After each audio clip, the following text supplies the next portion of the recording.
Terima kasih Tuhan, kami sambut firman-Mu. Kami percaya Roh Kudus kembali berbicara kepada kami dan bukan sekedar bicara tapi mengubahkan hidup kami. Terima kasih Bapa, di dalam satu nama Yesus Kristus kami berdoa. Kita sama-sama katakan, amin. Haleluya. Silakan duduk, shalom.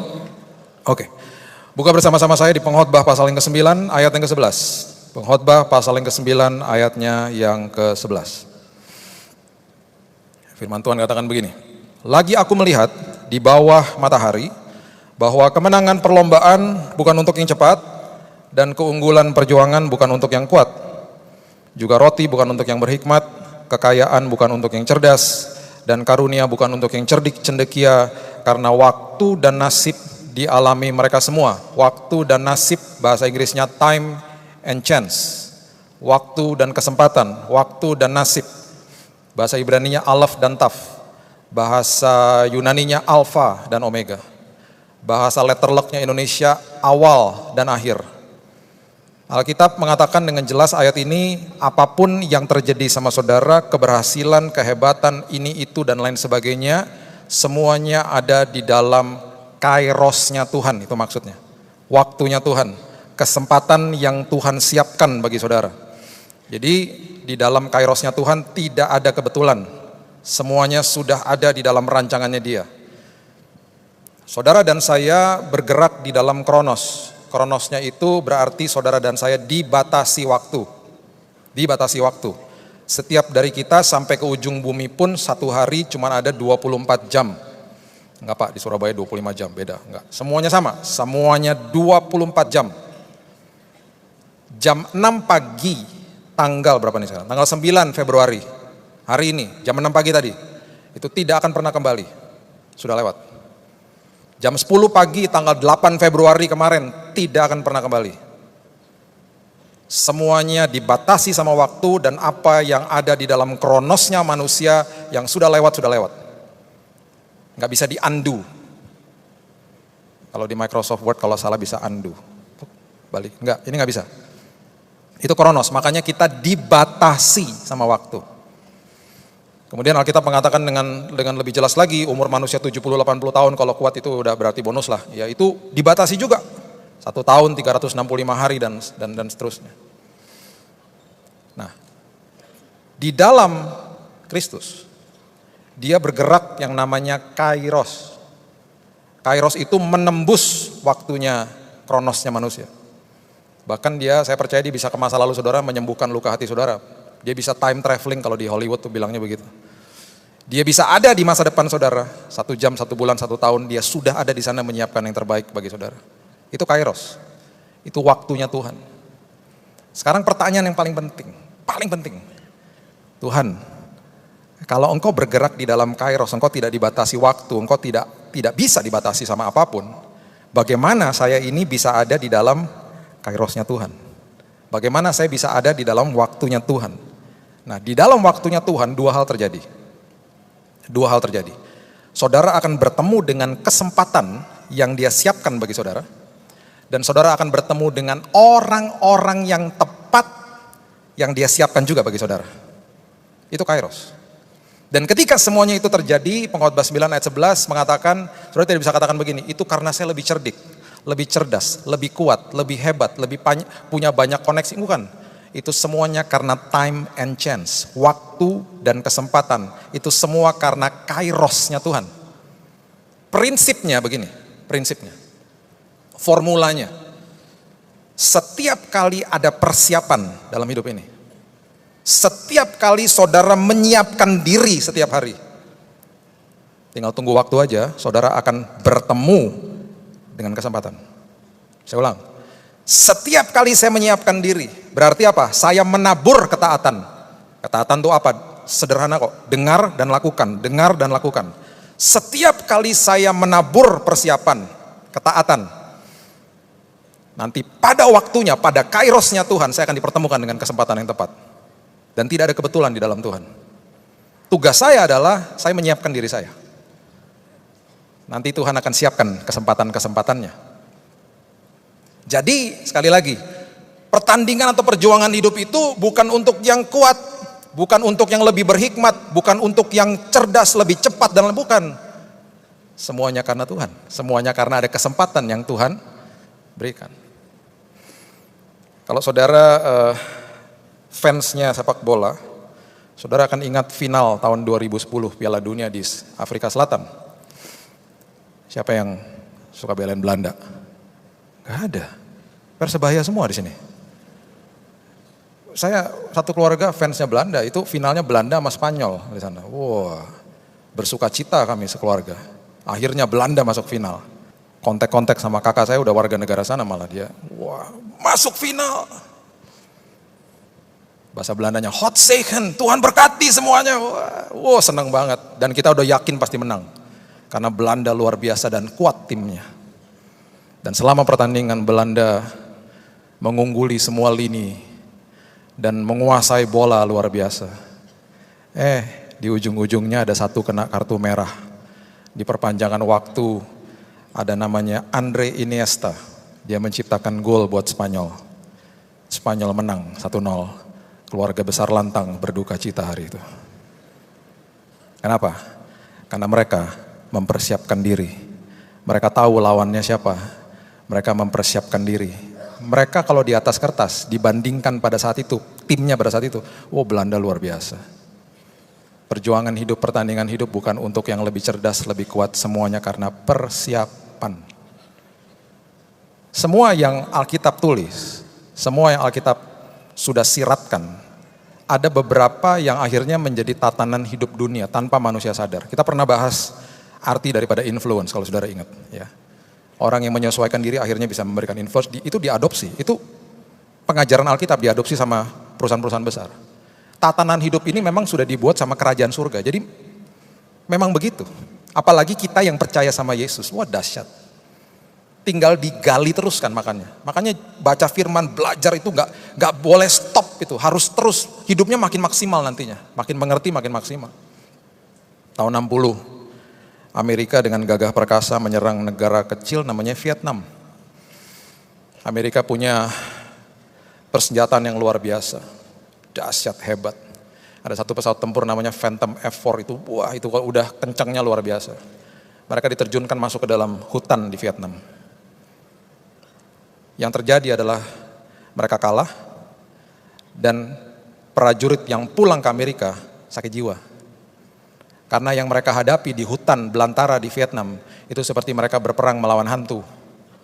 Karena persiapan yang dilakukan oleh tentara Vietnam adalah mereka membangun kota di bawah tanah. Saya pernah masuk ke dalam kota di bawah tanahnya mereka, namanya Cu Chi Tunnel. Itu ada ratusan kilometer di bawah, isinya terowongan, tempat kamar tidur, dapur, tempat mandi, tempat meeting, itu di bawah. Ratusan kilometer. Di luar kota Ho Chi Minh. Dan ketika mereka lakukan peperangan itu, mereka keluar dari lubang-lubang kecil di hutan itu. Karena badannya kecil-kecil, ada beberapa lubang saya pun nggak bisa masuk. Harus cari lubang yang sedikit besar. Mereka keluar, mereka nembakin prajurit Amerika, mereka masuk lagi. Jadi mereka bingung ini siapa yang nembakin. Dan waktu mereka masuk itu, di atasnya itu selalu seperti ada daun-daunan. Jadi nggak kelihatan ada pintu-pintu masuk ke bawah itu. Nah kalau ketika mereka berlari dikejar, mereka patokannya selalu melihat pohon-pohon yang sudah ada kapur warna putih. Di pohon yang ada kapur warna putih, di mana tentara Amerika juga tidak tahu itu artinya apa, di situ berarti ada pintunya. Mereka tahu ada kapur warna putih dari jauh, mereka lari ke situ, mereka cari, mereka bongkar itu beberapa daun-daunan, pasti ada pintu masuk ke kota mereka di bawah tanah. Yang paling hebat dari semuanya adalah mereka perlu makan toh. Makanan mereka singkong dan gula dan teh. Mereka ada tempat masak, ada dapurnya. Dan ketika mereka membangun dapur-dapur mereka di bawah tanah, mereka bangun dapurnya di ujung sana. Mereka alirkan pipa karena pasti ada asapnya. Pipanya, asapnya keluar 1 kilo dari situ. Tentara Amerika lihat, wah ini dapurnya, dibom. Dapurnya hancur. Enggak, dapurnya kan di sana. Yang dibom cuman pipanya, cuman asapnya aja. Dan mereka kasih ruangan bolong di dalamnya untuk siap-siap dibom. Persiapan selalu akhirnya bertemu dengan kesempatan. Dan setiap kali ini terjadi, perkara-perkara besar terjadi. Makanya Alkitab mengatakan, kemenangan perjuangan hidup bukan untuk yang lebih cerdik, lebih cerdas, lebih kuat, lebih berhikmat, bukan. Semuanya karena persiapan. Persiapan, ketaatan, akan selalu membawa kepada kesempatan. Kesempatan yang Tuhan sudah sediakan bagi saudara. Ketika hidup di dalam keintiman dengan Tuhan, banyak orang bertanya sama saya begini, Pak, cara dengar suara Tuhan gimana dong? Saya makanya, saya kurang-kurang setuju ya, kalau ada seminar-seminar cara mendengar suara Tuhan, enggak lah. Semua dari kita pasti punya pengalaman berbeda-beda mendengar suara Tuhan.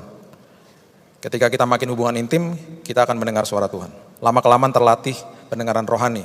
Paling tidak sebelum masuk ke dalam level itu, semua kata-kata merah yang ada di Samsung Kudus saudara itu, kalau saudara buka adalah kitab di situ, itu ada tulisan-tulisan merahnya, ya, itu tulisan-tulisan perkataan-perkataan Yesus. Baca dengan keras sehingga telinga mendengar, iman timbul dari pendengaran akan firman Kristus. Kalau saudara baca itu, saudara dengan bangga bisa katakan aku mendengar suara Tuhan, karena itu memang suara Tuhan, janji Tuhan yang memang diberikan ribuan tahun yang lalu, tapi itu menembus waktu. Firman itu hidup. Nah, kita sudah tahu cerita tentang Marta dan Maria. Marta sibuk, Maria duduk di kaki Tuhan untuk mendengar suaranya dia. Ada 3 pernyataan yang Yesus kasih tahu dan memberikan pesan kepada kita bahwa duduk di kaki dia untuk mendengar instruksinya dia itu penting. Karena apa? Dia mau bawa saudara ke dalam kesempatan-kesempatan yang dia memang sudah sediakan bagi saudara. Aku mau kasih kamu instruksi. Nah, ketika Marta sibuk dan akhirnya tidak belajar untuk mendengar suara Tuhan, dia mengatakan duduk di kakiku itu adalah perkara yang luar biasa. Seperti Maria. Lukas pasal yang ke-10, ayat yang ke-42 mengatakan begini. Lukas pasal yang ke-10 ayat 42. Ini adalah pernyataan Yesus tentang Maria. Tetapi hanya satu saja yang perlu. Berarti nggak ada duanya. Satu saja yang perlu berarti tidak ada duanya. Maria telah memilih bagian yang terbaik, berarti tidak ada lagi yang lebih baik daripada ini. Yang tidak akan bisa diambil daripadanya. Berarti nggak ada lagi yang perlu, nggak ada lagi yang lebih baik daripada ini, dan ini nggak akan bisa diambil daripadamu. Apa? Duduk di kakiku dan dengar instruksiku.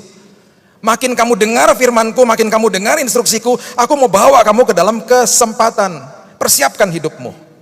Berarti ke setiap hari dalam hidup kita, tabur yang namanya ketaatan itu. Tabur yang namanya ketaatan itu Tuhan akan bawa kepada kesempatan. Dan akhirnya Maria menemui dirinya di dalam kesempatan yang sangat agung pada saat itu. Ada 3 wanita yang menghampiri kuburnya Yesus. Karena ini adalah tradisi yang paling, salah satu tradisi kehormatan lah bagi wanita-wanita Yahudi. Untuk membawa rempah-rempah, wangi-wangian untuk dilumuri di atas jenazah kerabat atau sahabat atau saudara mereka. Saudara baca di firman Tuhan, mereka tidak menemui kesempatan itu karena Yesus sudah bangkit. Satu-satunya wanita yang memiliki kesempatan untuk membubuhi wangi-wangian atas tubuh Kristus hanya Maria. Nanti saudara buka di Yohanes 12 di rumah, itu ada cerita beberapa hari sebelum Yesus naik ke kayu salib. Di situ Maria membubuhi minyak narwastu di kaki Yesus. Dikomplain sama muridnya, dibilangin itu mahal dan lain sebagainya. Yesus katakan begini, biarin aja, biarkan dia lakukan itu untuk mengingat hari penguburanku. Pasti mereka nggak sadar, Maria juga pasti tidak sadar maksudnya apa. Rupanya ketika dibubuhi wangi-wangian itu, beberapa hari setelah itu Yesus naik ke kayu salib, itu wangi-wangian memang terus ada, karena minyak narwastu atau spikenard itu memang wanginya luar biasa dan tidak hilang-hilang. Beberapa hari setelah itu, akhirnya waktu dia dikuburkan, wangi-wangian itu ternyata masih ada. Jadi satu-satunya wanita yang memiliki kesempatan membubuhi tubuh Yesus dengan wangi-wangian hanya Maria. Setiap kali kita duduk di kaki dia, setiap kali saya belajar mendengar suara Tuhan, setiap kali saya taat, setiap kali saya mempersiapkan diri, saya akan bertemu dengan kesempatan itu. Saya akan dipertemukan dengan kesempatan itu. Kesempatan yang selalu sesuatu yang membuat diri saya makin lebih baik. Nah, saudara tidak bisa menggantikan yang namanya persiapan itu dengan janji. Gak bisa. Gak bisa. Saudara gak bisa menggantikan persiapan dengan janji. Yang paling sering dilakukan dalam aspek kehidupan seperti itu adalah di saat sebelum orang menikah dan saat menikah, hari di mana mereka menikah. Kata I do atau kata aku bersedia itu tidak bisa menggantikan yang namanya persiapan. Dan orang-orang akhirnya terkecoh dengan itu. Dan akhirnya mereka berpikir bahwa nggak usahlah persiapan-persiapan, yang penting saya udah kasih janji kok sama calon saya, nanti juga pasti oke kok. Berantakan ujung-ujungnya. Janji tidak akan pernah bisa menggantikan persiapan. Gak akan pernah bisa. Makanya saya suka was-was dan suka, kata-kata di depan mimbar kan luar biasa indahnya, pasangan demi pasangan sampai nangis-nangis. Gak bisa menggantikan persiapan. Makanya banyak orang minta konseling pranikah cepat-cepat. Pak, tolong Pak, konseling pranikah. Mau nikahnya kapan? 6 bulan lagi. Yang paling ngeri, Pak, konseling Pak. Nikahnya kapan? Minggu depan. Goodbye, saya bilang gitu. Ngeri banget kamu minggu depan mau kawin. Mau nikah seperti kayak begini kelakuannya. Sampai ada satu pasangan datang kepada saya bilang, Kak, konseling pranikah Kak. Kapan nikahnya? 1,5 tahun lagi. Luar biasa kamu. Yang dikejar proses, bukan eventnya. Yang dikejar persiapannya, bukan janji-janjinya. Itu dahsyat. Bertengkar di depan saya sama istri saya. Ketemu setiap minggu, bertengkar, diproses, hampir putus. Satu-satunya acara pemberkatan nikah yang saya menangis itu waktu datang ke pernikahan mereka. Karena saya tahu waktu mereka bilang, aku bersedia. Itu mereka katakan dengan persiapan yang luar biasa matangnya, 1,5 tahun. Kami menganggap pernikahan itu bukan main-main, Kak. Itu seumur hidup. Yang kami kejar adalah persiapannya. Aku udah dengar khotbahnya Kak Billy katanya gitu. Saya mau lakukan itu, kami setuju, kami berdua setuju. Dahsyat kamu. Luar biasa. Makanya jangan kejar-kejar itu. Makanya manusia ya seringkali mengejar apa yang mudah, bukan yang benar. Yang dikejar apa yang mudah, bukan yang benar. Makanya lebih banyak kamar-kamar kita yang berantakan daripada yang rapih. Karena merapihkan kamar itu perlu usaha. Kalau berantakan gak perlu usaha. Langsung ada yang begini-begini, berantakan kamarnya ya. Persiapan selalu membawa kepada kesempatan. Musuhnya persiapan. Musuhnya persiapan. Musuhnya ketaatan adalah apa? Penundaan. Penundaan. Dan ini fatal. Fatal, makanya saya selalu katakan kalau dengar firman jangan pernah tunda ketaatan. Jangan pernah tunda ketaatan. Orang yang salah jalan 5 menit akan lebih cepat baliknya daripada orang salah jalan 2,5 jam. Orang salah jalan 5 menit, balik ke jalan yang benar jauh lebih cepat daripada udah 0,5 jam atau bahkan 1 jam. Makanya yang berselingkuh udah tahu dikasih tahu firman, tinggalkan hidupmu seperti itu. Yang terlibat pornografi, tinggalkan hidupmu seperti itu. Bablas nanti. Apa yang kita kalau ingat khotbah saya yang lalu, apa yang saudara serap dengan alam sadar saudara, yaitu pikiran saudara, akan lama-kelamaan terdeposit ke dalam hati. Mind and heart. Pikiran itu yang menyerap, itu alam sadar, kemudian semuanya akan terdeposit di dalam hati. Hati menjadi jati diri lama-lama, karena semuanya terdeposit di situ. Bersihin pikiran sama bersihin hati, lebih repot bersihin hati. Karena sudah mantep di situ loh. Makanya merubah anak kecil atau jemaat yang masih youth, yang masih teens, yang masih remaja, lebih mudah daripada merubah orang dewasa pikirannya. Karena sudah terdeposit bertahun-tahun di situ toh. Yang masih lebih kecil lebih gampang. Makanya kenapa anak kecil ketika diajarkan beberapa bahasa, bisa fasih. Orang dewasa sulit. Karena sudah terdeposit di dalam hati. Sekali lagi, mengubah hati itu lebih susah daripada ubah pikiran. Makanya hati-hati dengan apa yang kita masukkan ke dalam pikiran kita. Kita nggak tahu lambat laun itu akan terdeposit terus di dalam hati. Makin sering diisi sama firman, itu tambah lambat laun. Saudara nggak sadar itu masuk semua ke dalam hati. Dan karena firman itu hidup, nanti ketika menghadapi masalah itu keluar dengan sendirinya. Begitu kok selalu. Selalu keluar jati dirinya. Makanya atlet itu ketika latihan diberikan yang namanya repetisi. Repetisi terus gitu. Persiapannya gitu. Lambat laun itu terdeposit di dalam hati. Makanya Muhammad Ali bisa dengan tangannya turun begini, dia suruh lawannya pukul dia. Kena? Enggak kena. Gini-gini terus dia. Makanya dinamakan the greatest. Karena ketika dipukul dia, ketika mau ditinju, dia nggak mikir, nih ke kiri apa ke kanan, ya udah keburu ketinju. Nggak pakai pikiran lagi, udah terdeposit di dalam hati. Udah jadi sistemnya dia. Dia udah ngeles-ngelesnya udah karena memang dia udah begitu jati dirinya. Nah, jangan tunda ketaatan. Makin ditunda, makin terdeposit perkara-perkara yang mengerikan. Dan kita anggap itu biasa. Itu jadi jati diri. Itu musuhnya kesempatan. Itu musuhnya kesempatan. Saya percaya kok Tuhan sudah menyediakan kesempatan hebat-hebat bagi saudara. Tapi seringkali dia harus tahan dulu. Udah ada kok, sudah diberikan, sudah disiapkan. Semua spiritual blessing, Efesus mengatakan, it has been given, sudah diberikan. Bahkan di Roma 8 ayat 17 mengatakan, engkau adalah anak, engkau adalah ahli waris, engkau adalah orang-orang yang berhak atas semua janji-janji aku loh. Itu status yang sangat hebat. Tapi kemudian dikatakan, tapi engkau harus menderita bersama-sama dengan aku. Kata menderita itu simpateko, artinya taat. Kalau engkau makin taat sama aku, engkau persiapkan hidupmu, ini perkara-perkara besar, janji-janji dan kesempatan-kesempatan ini, aku udah siapkan kok bagimu. Itu adalah tiketmu untuk ada di dalam rancanganku yang hebat. Kesempatan-kesempatan yang aku sudah siapkan bagimu. Yohanes pasal yang keempat ayat 39 adalah cerita tentang wanita Samaria. Kalau saudara bertanya penginjil pertama siapa? Banyak orang mengatakan Filipus. Kalau bagi saya wanita Samaria. Orang bilang, oh penginjil pertama Filipus pak. Bagi saya enggak, bagi saya wanita Samaria. Coba lihat itu. Enggak ada penundaan, padahal orang Yahudi sama Samaria itu enggak connect sebenarnya. Enggak bergaul. Waktu Yesus datang, saudara sudah tahu ceritanya, dia minta air dan lain sebagainya, mereka ada pembicaraan. Di ujung daripada itu Yesus katakan, kalau engkau minum air hidup yang daripada aku, the living water, engkau tidak akan haus lagi. Dia terbuka matanya, dia enggak tunda saat itu. Walaupun hidupnya masih hidup dalam dosa, lagi kumpul kebo kok. Suaminya banyak sebelumnya. Dia nggak tunda ketaatan, dia bilang, oke Tuhan aku respon. Ini yang terjadi.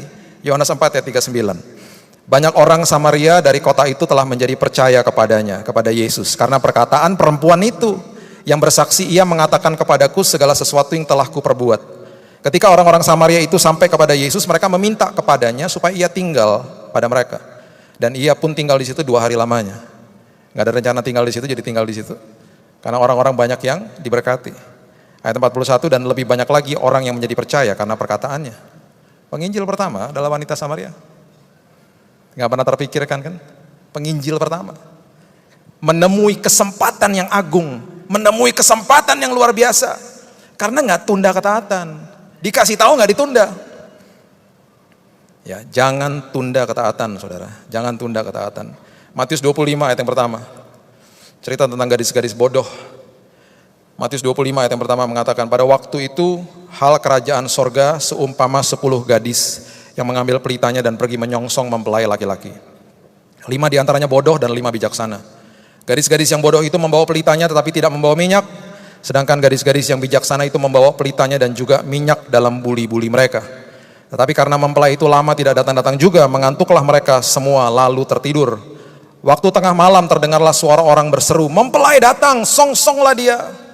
Gadis-gadis itu pun bangun semuanya lalu membereskan pelita mereka. Gadis-gadis yang bodoh berkata kepada gadis-gadis yang bijaksana, berikan kami dong sedikit dari minyakmu sebab pelita kami hampir padam. Enggak mempersiapkan diri.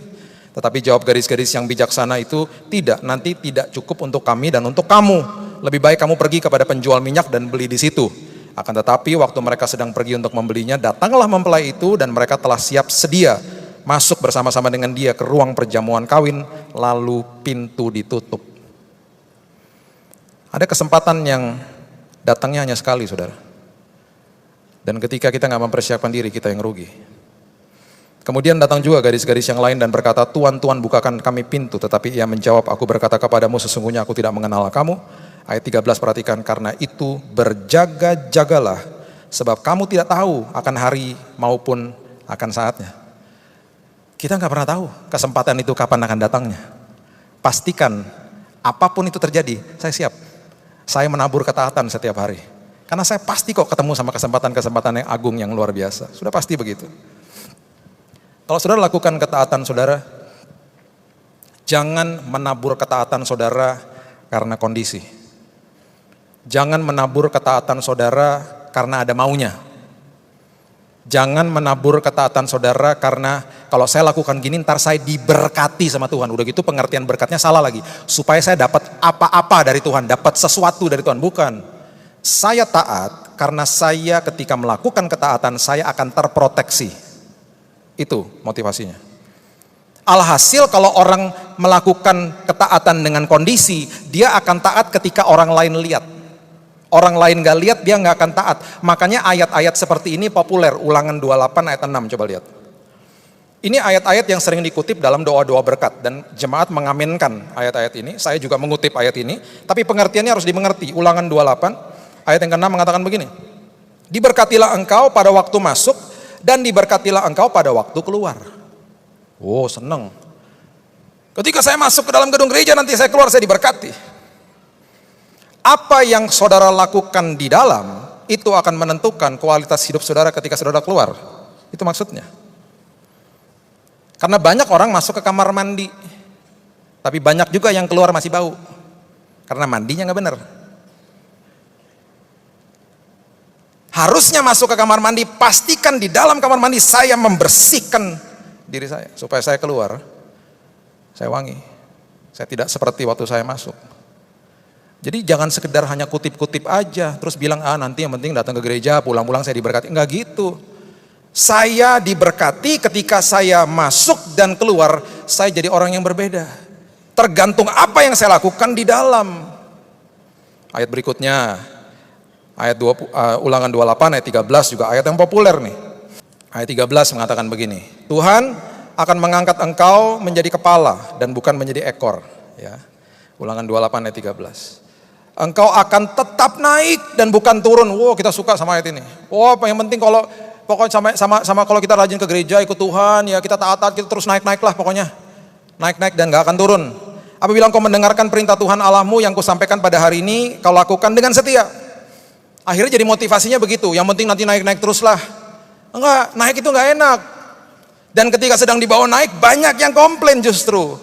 Jadi jangan dipikir ini enak-enak aja dibawa naik. Orang kalau mau naik kelas ada ujiannya.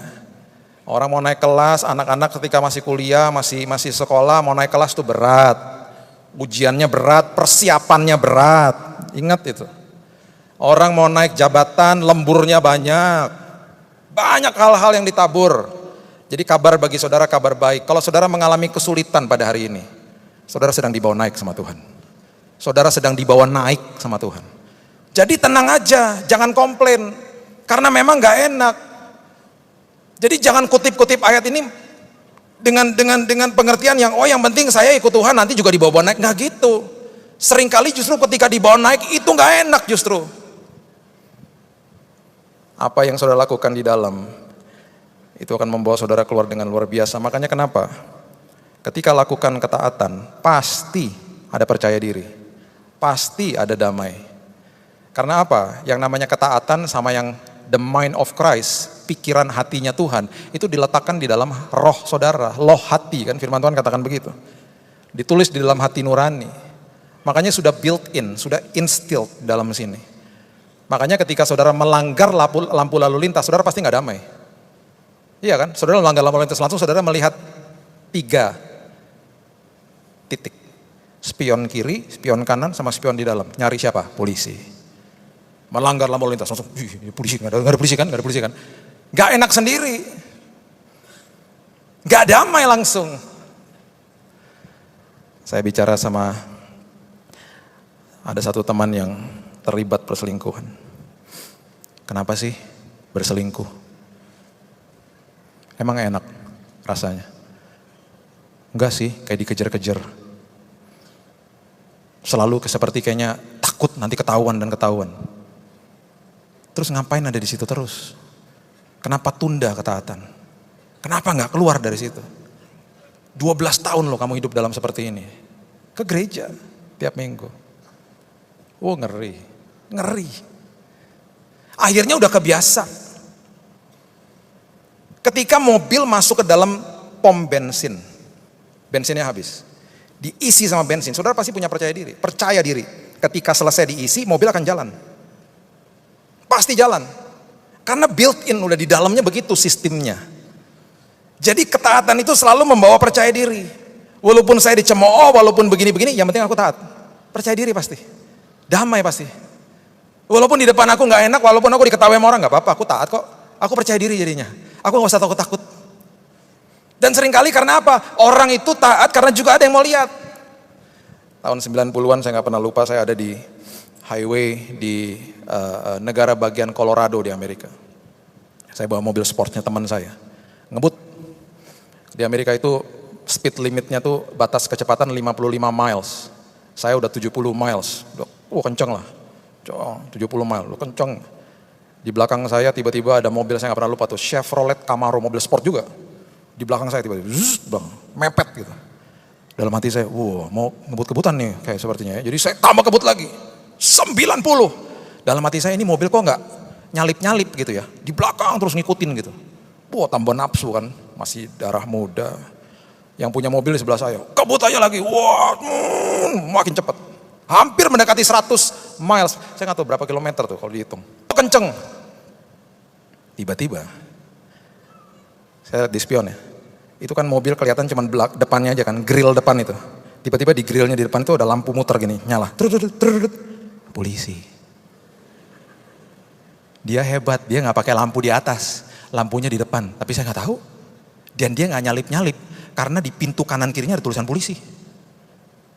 Dia udah tahu tuh model-model kayak saya tuh. Yang gampang dikecoh dan gampang dipanas-panasin. Polisinya besar badannya, turun dari mobil. Deketin kaca saya.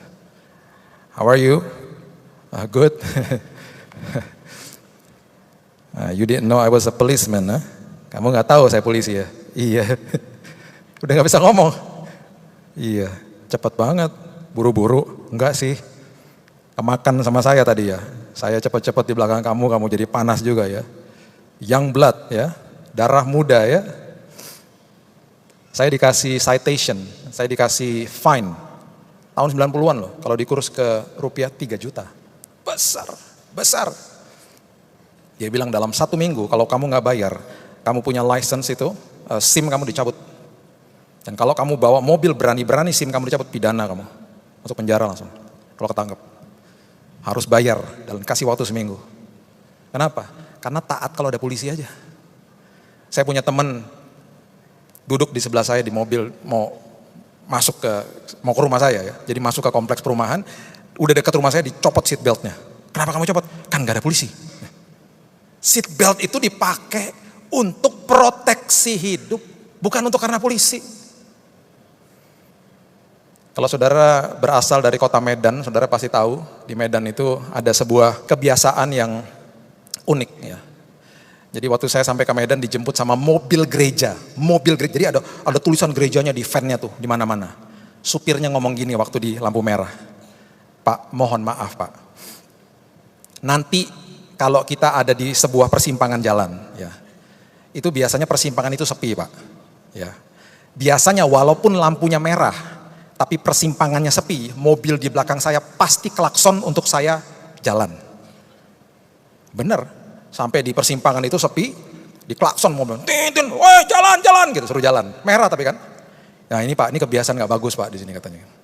Mohon sabar ya Pak, gitu. Oh ya gak apa-apa, saya bilang gitu. Hebat juga ya Mas, gak jalan ya, gitu. Saya bilangnya Bang, Medan panggilnya Bang. Abang gak jalan, hebat juga ya. Dia bilang gini, iya Pak, karena ini mobil gereja Pak. Ada tulisan gerejanya Pak. Tapi kalau saya bawa mobil pribadi saya Pak, oh ya saya jalan Pak. Lu ya gimana? Saya pikir ini orang integritasnya luar biasa orang gereja. Pengerjanya loh bukan sopirnya. Dia akan gereja. Tapi Pak kalau saya bawa mobil sendiri, jalan Pak. Sepi Pak. Gak bisa, makanya gak bisa kayak begitu. Ketaatan bukan dengan kondisi. Ketaatan untuk proteksi hidup saudara kok. Dan akan dibawa kepada kesempatan yang tepat. Yang terakhir. Ketaatan akan membawa saudara kepada orang yang tepat dalam hidup ini. Orang-orang yang tepat Tuhan akan bawa dalam hidup saudara. Lukas pasal yang ke-22, ayat yang ke-7 sampai 13 mengatakan begini. Maka tibalah hari raya roti tidak beragi, yaitu hari di mana orang harus menyembelih domba Paskah. Yesus menyuruh Petrus dan Yohanes, katanya pergilah, persiapkanlah perjamuan Paskah bagi kita supaya kita makan. Dikasih instruksi nih sama Yesus. Mereka respon, Petrus dan Yohanes, kata mereka kepada Yesus, di manakah engkau kehendaki kami mempersiapkannya? Jawab Yesus, apabila kamu masuk ke dalam kota, kamu akan bertemu dengan seorang yang membawa kendi yang berisi air, ikutilah dia ke dalam rumah yang dimasukinya. Katakan kepada tuan rumah itu, guru bertanya kepadamu, di manakah ruangan tempat aku bersama-sama dengan muridku akan makan Paskah. Orang itu akan menunjukkan kepadamu sebuah ruangan atas yang besar, yang sudah lengkap, disitulah kamu harus mempersiapkannya. Perhatikan ayat 13, mereka berangkat, Petrus dan Yohanes berangkat. Perhatikan kalimat ini, mereka mendapati semua seperti yang dikatakan Yesus kepada mereka. Lalu mereka mempersiapkan Paskah.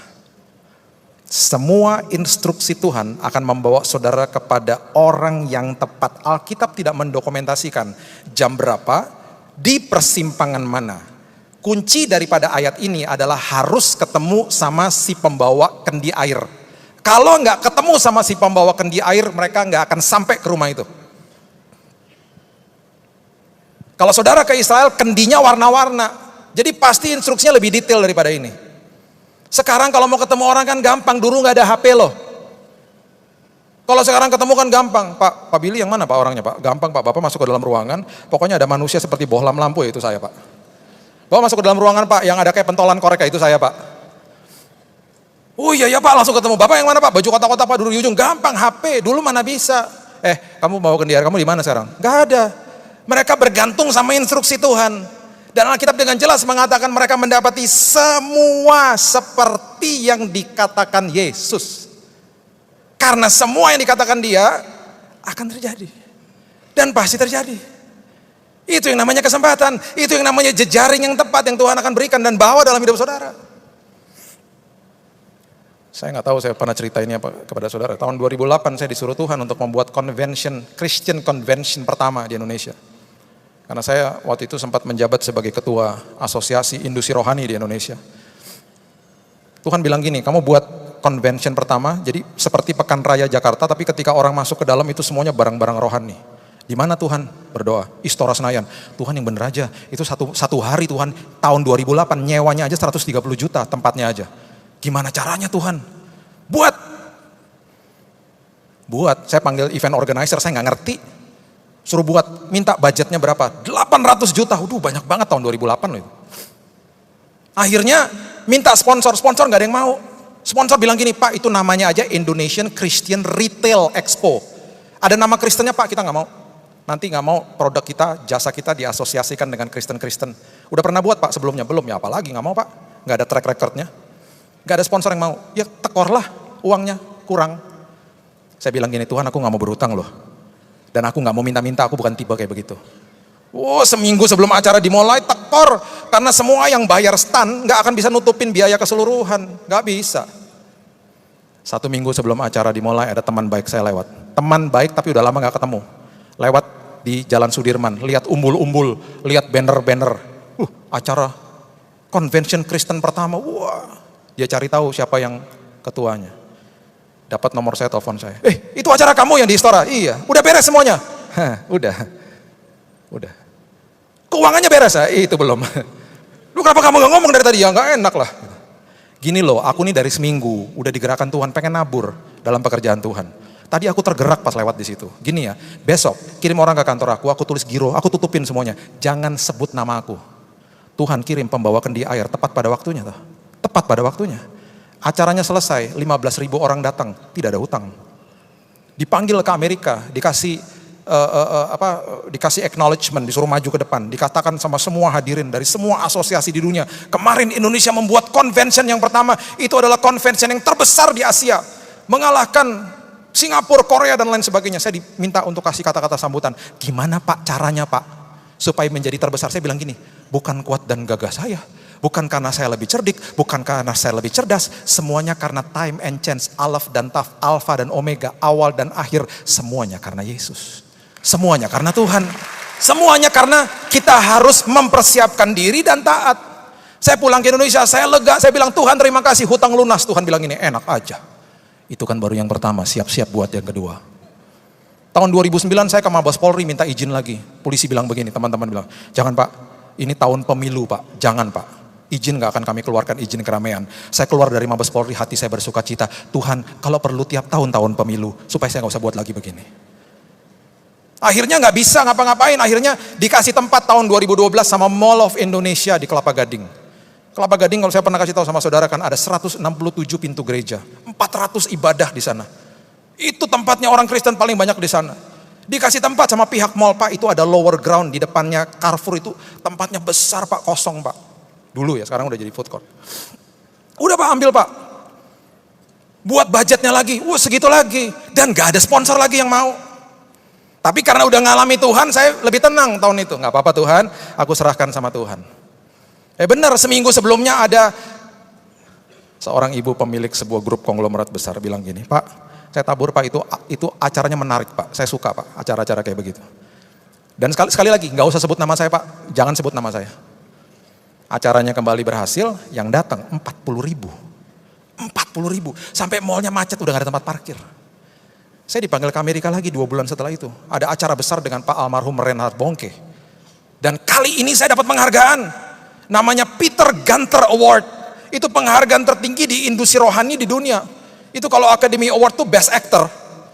Dikasih penghargaan, nih ada tulisannya nama saya di situ. Kenapa? Karena kemarin convention yang diadakan yang kedua, itu bukan terbesar di Asia lagi, terbesar di dunia Pak katanya. Mengalahkan Amerika, mengalahkan segala macam dan lain-lain sebagainya. Dikasih tahu lagi, gimana Pak caranya Pak? Kembali lagi kata-kata saya sama. Semuanya bukan karena saya lebih cerdik, lebih cerdas, lebih berhikmat, lebih kuat. Bukan, semuanya karena Tuhan. Saya pulang ke Indonesia, itu piagam, itu penghargaan ada di kolong meja saya sampai hari ini.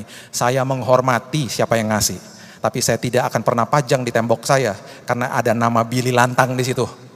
Kalau itu nggak pernah dirubah jadi nama Yesus Kristus, saya tidak akan pernah pajang karena acara itu berhasil bukan karena saya. Acara itu berhasil karena Yesus. Karena Tuhan mempertemukan dengan kesempatan yang tepat, Tuhan mempertemukan dengan orang yang tepat pada waktunya. Time and chance. Yang penting tabur ketaatan, tabur persiapan. Ayat terakhir saya berikan kepada saudara, Roma 8 ayat 28. Roma 8 ayat 28 ayat yang sangat populer. Saya mau saudara baca bagian yang pertama, ya dengan keras, nanti saya teruskan. Kita tahu kapan saudara 2-3 yang keras? Sekarang. Lebih keras lagi, 2-3 kita tahu kapan? Sekarang. Kita tahu sekarang bahwa Allah turut bekerja dalam segala sesuatu, mendatangkan kebaikan bagi mereka yang mengasihi Dia. Yaitu bagi mereka yang terpanggil sesuai dengan rencana Allah. Kita suka ayat ini ya. Perhatikan kalimat yang tadi ya. Kita tahu kapan? Sekarang. Makanya saya berkali-kali katakan kalau melewati yang namanya perjalanan iman, saudara buka lagi khotbah saya yang lalu, ada 6 pertanyaan, gak usah ditanya-tanya sama Tuhan. Apa, kemana, kapan, bagaimana caranya, kenapa, dan berapa lama. Itu pertanyaan yang sah. Gak usah tanya-tanya begitu sama Tuhan, minta pimpinan aja sama Tuhan. Minta pimpinan, karena selagi dalam perjalanan dia sedang merangkai hal-hal indah dalam hidup saudara. Ketika dalam perjalanan dia sedang membawa ini masuk ke sini, kesempatan ini dia bawa, orang-orang ini dia bawa masuk ke dalam perjalanan itu. Gak usah tanya-tanya, ribet nanti. Saudara juga tidak akan ngerti, karena the mind of Christ, pikiran dia bukan pikiran saudara. Rancangan dia bukan rancangan saudara. Nanti saudara akan terkaget-kaget sendiri. Saya pernah saksikan di tempat ini, saya hampir meninggal beberapa kali bulan Januari. Itu kejadiannya selalu Senin, Selasa, Rabu, Kamis. Anak saya yang waktu itu duduk di bangku SMA di Singapura, dia selalu datang keluar dari asrama itu selalu Jumat, Sabtu, Minggu. Setelah selesai kelas terakhir, hari Jumat dia berangkat dari asramanya, dia duduk di kamar saya, dia belajar. Karena mau menghadapi ujian akhir. Jadi ketika dia datang, selalu Jumat, Sabtu, Minggu, saya dalam kondisi fit.